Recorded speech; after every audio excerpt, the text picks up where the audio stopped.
ప్రత్యేకంగా పిలువగానే వచ్చిన ప్రెస్ సోదరులకు అందరికీ పర్సనలీ థ్యాంక్ యూ అంటున్నాం.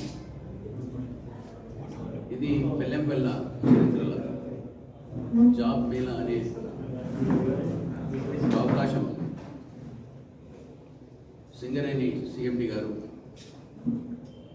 బ్రదర్ బలరాం నాయక్ గారితో పర్సనల్గా మాట్లాడిన తర్వాత ఆయన మన జిఎం మందమరి శ్రీనివాస్ రాధాకృష్ణ గారికి ఆదేశాలు ఇచ్చి ఆయనతో పాటు ఆయన సింగరేణికి సంబంధించిన ఆఫీసర్లు, దాంతోపాటు మా కలెక్టర్ గారు దీపక్ గారు, మా sub collector young man Manoj గారు, మా ఏసీపీ గారు, మా సీనియర్ నాయకులు బెల్లంపల్లికి సంబంధించిన మల్లయ్య గారైనా కానీ, మా రమేష్ అయినా కానీ, మా సూర్యబాబు అయినా కానీ, టౌన్లకు సంబంధించిన సీనియర్ నాయకులు అందరూ కలిపి ఇది ఒక చాలా అడ్వాంటేజెస్ కార్యక్రమం.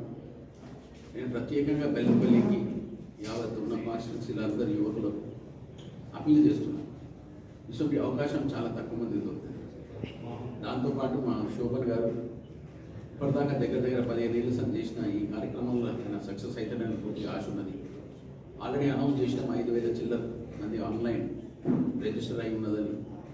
ఇంకా ఆన్ ద స్పాట్ రిజిస్ట్రేషన్ కూడా దగ్గర 4,000 మందితో చేయించే కార్యక్రమాన్ని నేను ఎందుకు అప్పీల్ చేస్తున్నట్టే ఇటువంటి ఛాన్స్ మళ్ళీ దొరకదు. బెల్లంపల్లి ఉన్న అవకాశం అనేది కన్సర్న్ 70 కంపెనీలు వచ్చినాయి. ఈచ్ కంపెనీకి వాళ్ళు ఉన్న స్టాండింగ్ చాలా బాగుంటుంది. ఇప్పుడున్న ప్రజెంట్ జనరేషన్లో చూసుకుంటే ఆర్టిఫిషియల్ ఇంటెలిజెన్స్ అనేది చాలా పెద్ద ఎత్తున పెరుగుతుంది, ఐక్యూ పెరుగుతుంది, కల్చరల్ చేంజ్ వస్తుంది. మనం బెల్లంపల్లిని అందరినీ చేంజ్ చేసే బాధ్యత ఉన్నది. ఆ ఓల్డ్ కల్చర్ని అందరూ దాన్ని మర్చిపోతే బాగుంటుందని నా మనస్ఫూర్తిగా కోరిక. ఎందుకంటే బెల్లంపల్లికి మళ్ళీ రాను. ప్రతి ఒక్కరు ఇది తీసుకొచ్చిన ఈ కార్యక్రమాలనే కంపెనీలను కూడా నేను ఒక రిక్వెస్ట్ చేస్తున్నాను. అందరూ మా దగ్గర కొంచెం క్వాలిఫికేషన్లా కొంచెం ఇది అది అనే సమస్యలు ఉంటాయి. మీరు దాన్ని అబ్జర్వ్ చేసి కన్సెషన్ ఇచ్చుకుంటాం. ఎవరిని ట్రైనింగ్ ఇస్తే బాగుంటుందా, ఎవరు కొంచెం దగ్గర 60 to 70% కింద సక్సెస్ అయితే తక్కువ 30-40% కరెక్ట్ చేసుకునే బాధ్యత కింద నేను కంపెనీలను మనం చేసుకుంటున్నాను. శోభన్ గారు నేనేమంటున్నాను, అందరూ 100% ఉండాలంటే చాలా కష్టం. వాళ్ళు ఎవరున్నా కూడా మా బెల్లంపల్లి, ఎందుకంటే ఒక కల్చర్ 40-50 ఏళ్ళ సంది వచ్చిన ఈ కల్చర్ని మార్పు రావాలంటే చాలా టైం పడుతుంది. నేను యంగర్ జనరేషన్ని అప్పీల్ చేస్తున్నా, ఇంత మంచి ఛాన్స్ దాన్ని యూజ్ చేయకండి.